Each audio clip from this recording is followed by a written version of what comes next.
What's up, guys? Welcome back to Sit Down with Sid Podcast. This is episode number 15. Our guest today is a multi-million dollar real estate producer and entrepreneur in the West Palm Beach, Florida for over 10 years. One of her specialties is providing insightful guidance and negotiation through the entire sales process. Her clients and peers value her unparalleled commitment to an exceptional transaction and smooth process. In addition to this, she's also a founder and brand manager of My Mama Cooks, which is a culinary concept and feed featuring on Instagram, offering virtual culinary cooking classes and consultations. She is currently working as a realtor with Corcoran Group in South Florida and resides in West Palm Beach. That being said, let's welcome our guest, Pam Pandey. Good morning, Pam. How are you doing today? Good morning, Sid. I'm doing fine, thank you. First and foremost, I want to take an opportunity to thank you for inviting me on your podcast. And also, I'd like to thank the audience for their time and taking a moment to listen to what I have to say. Thank you for the beautiful introduction, by the way. Thank you so much, Pam. It's an honor for us to have you here. Before we leap into the real estate market in South Florida, would you mind taking a moment and telling our audience a little bit about your background? Yes, Sid. To share a little bit about my background, I come from a small college town in the Northeast of the United States. And I'm very grateful and thankful for growing up in that small town community. It was a real good learning experience, gave me a great education. I was able to meet a lot of wonderful people and learn and grow and develop there. Also, in that small town, I was able to develop an interest for real estate. I remember as a child looking through the newspaper on a Sunday afternoon, going to the back and seeing these wonderful, beautiful properties for sale and hearing the descriptions and reading the descriptions, if you will. And it just sparked an interest at me at a very young age. Plus, I would admire the local realtors there as well, too. I really admired the fact that they were helping people in making the biggest decisions in their lives, which is purchasing real estate. And as I was growing up, a lot of my friends would go on vacation to South Florida when time allowed, and they'd share their stories with me about South Florida. And I'd see these beautiful pictures in magazines of South Florida. And I said to myself, if one day the opportunity came, I think I'd like to live in South Florida and also sell real estate there if possible. I think I kind of manifested this in a way because what I was doing when I was up north is I went to the local bookstore and bought the books to study for the licensure. And through my free time and through my travels, I studied. One thing led to another, and the opportunity arose, and I grasped it, and here I am. That's a little bit about me, Sid. Oh, wow. They say thoughts become things. So that's the manifestation of your thoughts. Yes. So I just want to talk a little bit about My Mama Cooks. I'm a little bit intrigued and would like to a little bit more know more about it, as well as the audience. So could you tell us a little bit about how did this idea come about regarding My Mama Cooks? My Mama Cooks is a concept that was created out of the love and aspiration of my mother's cooking and her culinary skills. When my mother was a child, she really admired the adults that were cooking in the kitchen, and she always wanted to find a way to create recipes, if you will. And throughout her years, cooking was a big part of her get-togethers, her family gatherings with her friends. And I remember fondly as a child, my mother came to my preschool, and she made this Indian dish called jalebi. And everybody was amazed and loved it so much, and the reaction they had. It stayed with me throughout my childhood. And also, when my mom would have get-togethers and her friends would come over on the weekend, cooking was part of the whole, adventure, if you will. And people would say to her, you should really do something with this. You should teach, or you should create a cookbook. You should not keep this to yourself. You should share it. And to me, I thought about that for some time. I felt it was selfish of us not to share my mother's cooking adventures and her talents with other people. So that's where the Instagram was created. And we've been able to meet lots of wonderful people through this Instagram and collaborations as well. And My Mama Cooks is, I would like to say, a love letter to the world in the form of my mom's cooking, her creations, and her stories, and her culinary adventures, if you will. Wow, that's amazing. I hope that's going great for you guys. I do follow your Instagram for my mama cooks, and very tempting, the dishes. Yes, it is very tempting. And I may be biased, but I think my mom is one of the best home chefs out there. Hey, love that. Nothing better than homemade mom cooking, right? Yes, can't beat it. Can beat it. So let's talk about now the real estate market in South Florida. So the housing market in South Florida has been booming since last year. Just to point some things out, the single family home sales have increased by over 24%, and the median sale prices have gone up by nearly 18% compared to a year ago. That being said, as a realtor, from your experience, what do you think are the key contributing factors that led to this astonishing boom in the real estate market?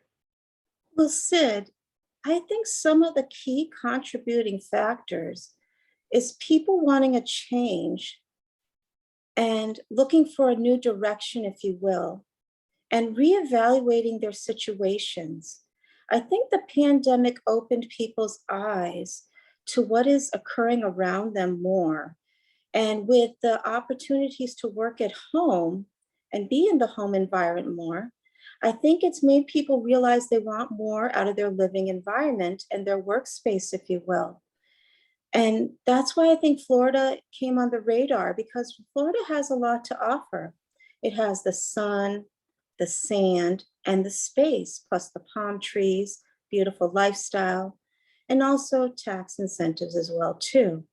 So those are some of the things that I think people have taken into consideration and decided to move here, plus the mortgage interest rates being low. And it's just a lovely place to live.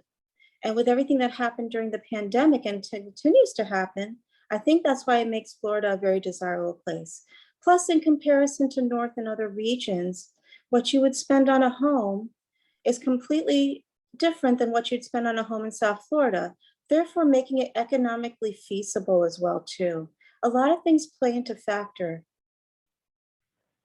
So Pam, so let me ask you now. I know that South Florida has been very attractive to international buyers and investors.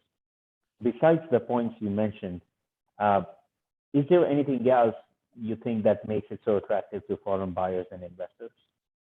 Yes, I think what makes it attractive to foreign buyers and investors is that it's the perfect mix of snowbirds, tourists, and all types of people from all types of lifestyles, if you will. It has a lot to offer, and retirees as well, too. And because of that, and because the rental market is so hot right now, it makes it an incredible place to get a good return on your investment. So those are some of the things that I think make it the perfect place to invest, and plus the tax incentives too. It's very interesting that I did not know this, but I found out that South Florida has the third fastest growing rental market in the United States. Yes, it does. Oh, wow. Yes. So now let's talk about pre-pandemic and post-pandemic, right? So what are some of the major differences you have seen in terms of single family condos? I'm more curious about knowing about luxury properties as well. What was the scenario before and now what's the scenario now? Well, I think they all blend together, if you will, Sid, in some respect, the pre and pandemic comparisons. Pre-pandemic, there was a less sense of urgency, if you will. People were looking for a great bargain no matter what the price point, if you will. And there was more flexibility in negotiations. And the demand wasn't the same as it is right now, but the inventory was there. And those were some of the things pre-pandemic. People weren't thinking about what was going to happen necessarily so much next. It was unpredicted. And post-pandemic, what I believe People are willing to, of course, pay more now than they were before for a property. There's multiple offer positions. You have to get more creative with your offers and what you're giving to the potential clients, if you will, sellers. There's just so many factors that have come into play right now. And a house can be sold before it's even listed on the market at this point. And it'll be in the MLS not even a day, and it's under contract.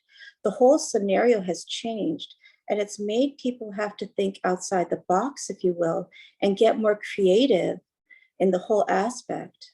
So those are the things that are in the differences between the post and the pre-pandemic, I find. So Pam, would it be correct to say that the transition of the real estate market down there has shifted from buyer's market to seller's market now? Exactly. Yes, exactly. It is a seller's market. That is 100% correct. So I mean, with all the migration of people from the Northeast, Midwest, and California since last year when pandemic started, where do you see the market in the next 3 to 5 years from now? Do you see any tectonic shift, or what do you see? Well, Sid, I can't predict what's going to happen next, of course, but what I see is this continuing. I don't see there being necessarily a change. I've had many conversations amongst various peoples regarding this, and a lot of them think, oh, it's going to be a bubble, it's going to explode. And then some, they agree with me as well, too. It's just going to continue on because the attractiveness of being here. So interesting. So Pam, let me ask you now, do you cover the entire South Florida market? And like, what areas do you cover down there in South Florida? Well, I proudly serve the South Florida region. I am in the Palm Beach County area, and I also cover certain parts of Broward and Miami-Dade as well. Okay. And so what makes you different than the other realtors out there? If for example, if I wanted to buy a house and I wanted to reach out to you, why will I choose you? That's a great question, Sid. And I have such respect and admiration for so many people in the business. And to say what makes me unique is, I think, the fact that I listen. I truly listen to what the client is saying. It's not necessarily about the dimensions, the bedrooms, the square footage, the pool, or the view. There's a lot of other factors that come into play when purchasing a property. And I take the time to listen and actually hear what they're saying to me. I think that's what separates me from the rest. And of course, I just love the business very much. There's nothing more rewarding than helping people find their home, biggest investment they're going to make. So I would say those are some of the things that separates me and makes me unique. Those are great qualities, Pam. Pam, Thank you. I have a question. So if someone wants to move from, say, Northeast to South Florida and is looking to buy, as we know, this is a seller's market now. What is your advice if they wanted to reach out to you? Is this the right time? Should they be a little bit patient? I just want to understand a little bit more dynamics, Well, Sid, I like to believe this, and I think this is true. It's never a wrong time to buy real estate. Real estate is one of the best investments you can possibly make. And it is a great time. It's important to achieve what you want to achieve when you want to achieve it. And opportunity is there. You just have to be creative, and you got to look a little harder. You got to work a little harder, which we're not afraid of. But yes, I would highly recommend, if interested in a property in South Florida at this time, please don't hesitate to contact me, and I'll be happy to work with whomever is interested in potentially moving here or relocating here, if you will. That's great, Pam. So actually, we are going to put your information in the description box of this video. where people can find you, contact you. Uh, so you have been with Corcoran for how long, and how did that happen? Like, Corcoran, I've been there for about 2 years almost now. okay, And it's a wonderful office. Corcoran is amazing. They welcomed me with open arms. It's a very, very nice group of people. And I really enjoy being there very much. okay. Uh, Going back to a couple of more things, Yes, please. So, a fact, one of the surveys I found online was that cash is king in the South Florida real estate market. And especially, I want you to pay attention to this number. The West Palm Beach tops the list. Around 53% of the home sales in 2021 have been cash. So, Yes. what do you think is contributing to like this cash buying trend down in South Florida? I think what's contributing to that, Sid, is the fact that when you're buying with cash, there's less challenges and obstacles versus with a mortgage. However, I'm not a licensed mortgage broker, if you will. But when you're purchasing with, a mortgage in mind and financing, there's a lot of stipulations, and the process can be long and time consuming. And I think those factors come into play when deciding between a cash offer and a non-cash offer, the logistics, if you will, and the deadlines. And cash, you can close immediately. That's another thing too. And people want, cash is king, like you said. What is the average closing time for a cash deal down there? It can be 2 weeks. It can be less. It Wow. depends. But one thing I noticed, Sid, is people are deciding not to do inspections. And I think it's imperative that they do inspections. To waive that, I think that is not a good idea. And I highly recommend, no matter what the deal is, to have that inspection done. It's great you brought this point because I wanted to bring this up as well. People actually here in the New York City, New Jersey area are actually waiving off the inspection due to the bidding wars on property. So you're right. I mean, inspection it should be a must, and you can always find things by doing only inspection, right? So Yes, inspection, yeah. that's great. So Pam, do you think that will South Florida's real estate market remain red hot? Yes, I do. Without a doubt. I really believe it's going to remain red hot, Sid. And do you think it's going to stay like more of a seller's market for the next 12 months before transitioning back into the buyer's market? I think it's going to take a little bit of time before we see a change. Okay, so it's going to take a while. But like I said previously, though, Sid, it's always a good time to buy. So because the market is a seller's market, that shouldn't make buyers hesitate to purchasing real estate, because we don't know where the market is going to go later on. And it's a very good investment. It's a good investment, as you said. I know, Pam, time is our constraint here, so I just want to ask you one last question. Like, what is your message to the audience watching this podcast, and anything else that you want to share about yourself? Please go ahead. Okay, well, I want to first sincerely thank you, Sid, for this opportunity to sit down and discuss this with you. It really means a lot that out of the sea of people you could have chosen to speak on this podcast, you invited me. So my utmost respect and thankfulness to you for this opportunity to speak to you and to your audience. In regards to my message, I think the one thing, if anything we can be in this world, let's choose to be kind to one another.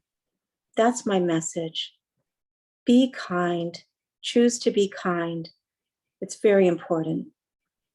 Well, Pam, that's one of the most inspiring messages, to send across. Well, Pam, I want to thank you very much. It's an honor to have you. Maybe down the line we will do a more detailed podcast with you when you have more time. But for now, I want to thank you very much for your time. We will put your information in the description box, and it was just an honor to have you. Thank you so much, ma'am. Well, Sid, again, thank you for this wonderful opportunity and taking the time to sit down with me. And I wish you continued success in all you do and much success with this beautiful podcast as well. And thank you again for inviting me.